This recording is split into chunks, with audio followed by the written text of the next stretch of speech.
So I'm continuing my reading, and what I'm doing in this series is to read through the entire standard works of the Church of Jesus Christ of Latter-day Saints. This consists of the Bible, the Book of Mormon, the Doctrine and Covenants, and the Pearl of Great Price. I am reading in a chronological order of events, not according to publication or volume, so I will be skipping around just a little bit as this goes along. Right now, I am reading in the book of Job. This will be Job chapter 4. Eliphaz reproves Job, asking such questions as, are the righteous cut off? And shall a man be more pure than his maker? Okay, so here we go. Remember, our last chapter was Job's lamentations. He was mourning, he was complaining to a certain extent about his trials. So now, this is Eliphaz, one of his three friends, responding to his lamentations. Verse 1. Then Eliphaz the Temanite answered and said, if we essay to commune with thee, wilt thou be grieved? But who can withhold himself from speaking? Behold, thou hast instructed many, and thou hast strengthened the weak hands. Thy words have upholden him that was falling, and thou hast strengthened the feeble knees. But now it has come upon thee, and thou faintest. It toucheth thee, and thou art troubled. Is not this thy fear, thy confidence, thy hope, and thy uprightness of thy ways? So, first of all, he's admitting that Job has been a great guy. He's taught the gospel, he has uplifted the poor, he has helped those in need, but he has not himself suffered any great tragedy. And now he is, and he's saying, isn't this your fear? Didn't you always fear that you would suffer these things like everybody else? So, verse 7. Remember, I pray thee, whoever perished being innocent, or where were the righteous cut off? Even as I have seen, they that plow iniquity and sow wickedness reap the same.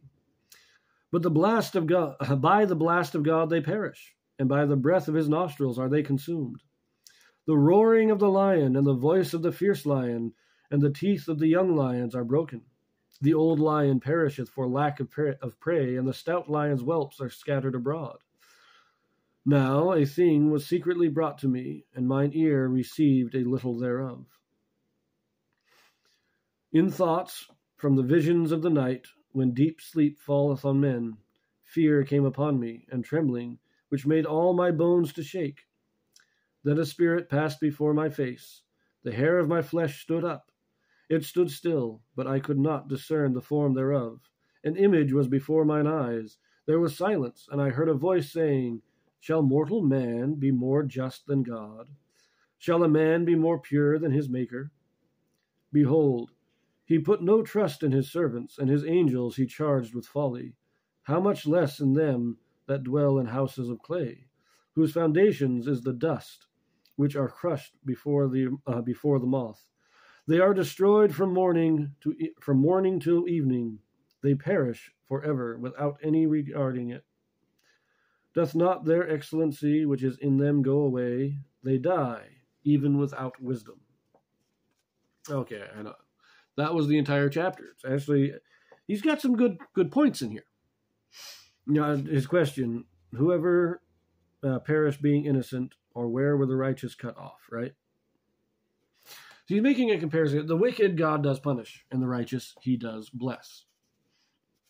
But he is making the common mistake of saying that the innocent never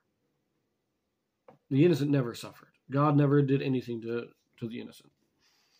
And he always upholds the righteous, and he always punishes the wicked. That's not always the way it works.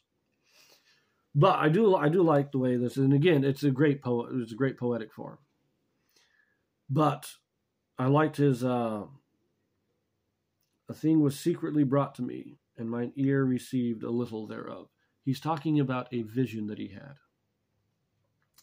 See, Job's friends are not evil men. They're not wicked men. They are good, righteous men. Eliphaz is talking, he had a vision. And he's explaining this thing to Job. He's saying, look, this is what I have learned. And all of he put no trust in his servants, and his angels he charged with folly. This is talking about God.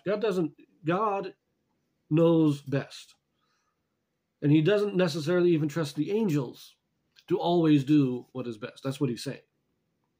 So if he doesn't fully trust the angels, remember, he kicked Satan and 1/3 of the host of heaven out because of their rebellion. So he said, if God can't even trust the angels completely, what makes you think that man is going to be better? Is man, we are not even as good as the angels. How can we be better than God? That's his argument. Not a bad argument to make, really. But I love the poetic nature of Job. The way these things are worded is just beautiful.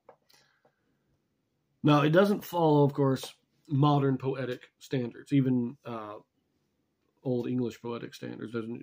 There's no metric, there's no meter, no rhyming patterns, no patterns of syllables here, but that's because it is being translated into English from the original. In the original Hebrew, this would have followed an actual poetic structure.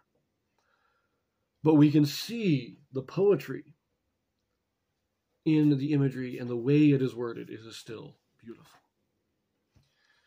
Anyways, we'll leave it here.